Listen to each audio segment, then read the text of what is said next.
होली का त्यौहार मना रहे हैं। इसके संदर्भ में अनेक ही मिथ्य कथाएं पहले से चली हुई हैं, जिसे हम आज तक अपने कंधों पर ढोते आ रहे हैं। जैसे सुबह भी बताया गया कि एक कहानी बना दी गई कि दीपावली के दिन रामचंद्र जी अपना 14 साल का जो वनवास था उसे पूर्ण करके अयोध्या लौटे थे, लेकिन वह पूर्णतया मिथ्या है। अगर सही मायने में हमने अपनी पढ़ने की रीति को परिवर्तित न किया होता तो हम इसे मानने को कतई तैयार नहीं होते, जिसे हम स्वीकार चुके थे। आर्य समाज ने हमें बताया कि ये पूर्णतया मिथ्या है, क्योंकि हमारे यहाँ अगर मैं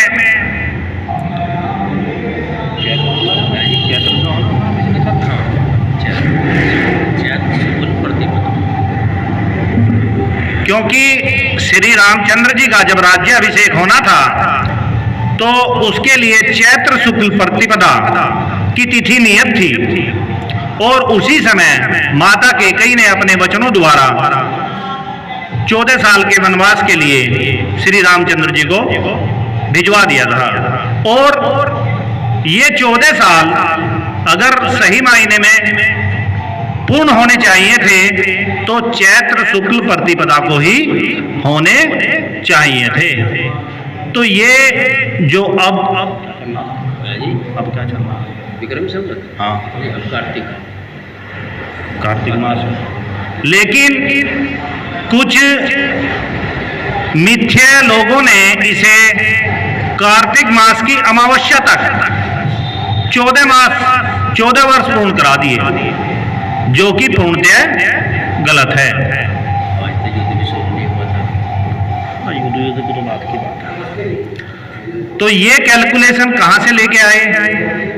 ये नियम संवत नहीं है।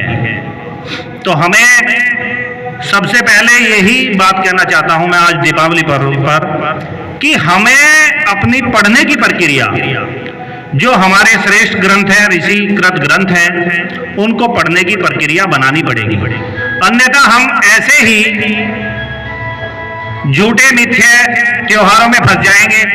अब दीपावली पर्व जो है ये 2 ऋतुओं के, हमारे प्रत्येक ऋतु के जब एक जाने वाली होती है और नई आने वाली होती है, तो उस पे हमारे सभी त्योहार नियत हैं।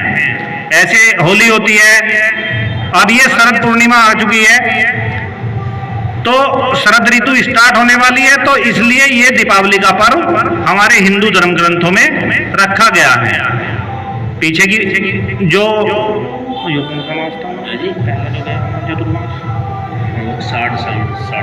हाँ, जो बरसात का था चतुर्मास वे समाप्त हो चुके हैं और अब जा शरद ऋतु प्रारंभ हो चुकी है। तो इस उपलक्ष्य में हमारी सभी फसलें अब तैयार होने के लिए, जैसे हमारे क्षेत्र का तो मुख्य गन्ना ही है, ये शुरू हो जाएगी, तो और दलहन की कुछ फसलें हैं वे भी तैयार हो चुकी हैं। तो इस उपलक्ष्य में हम अपने घरों में पूजन का कार्य करते हैं। ये कतई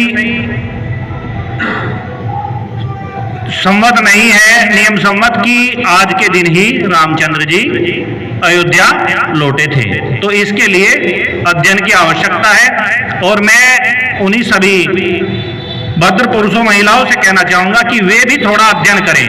हमारे पास 2 ऋषि हुए, एक वाल्मीकि ऋषि हुए जिन्होंने रामायण को उसी समय लिखा जब रामचंद्र जी थे, और एक तुलसीदास जी हुए जिन्होंने अब से 700-800 साल पहले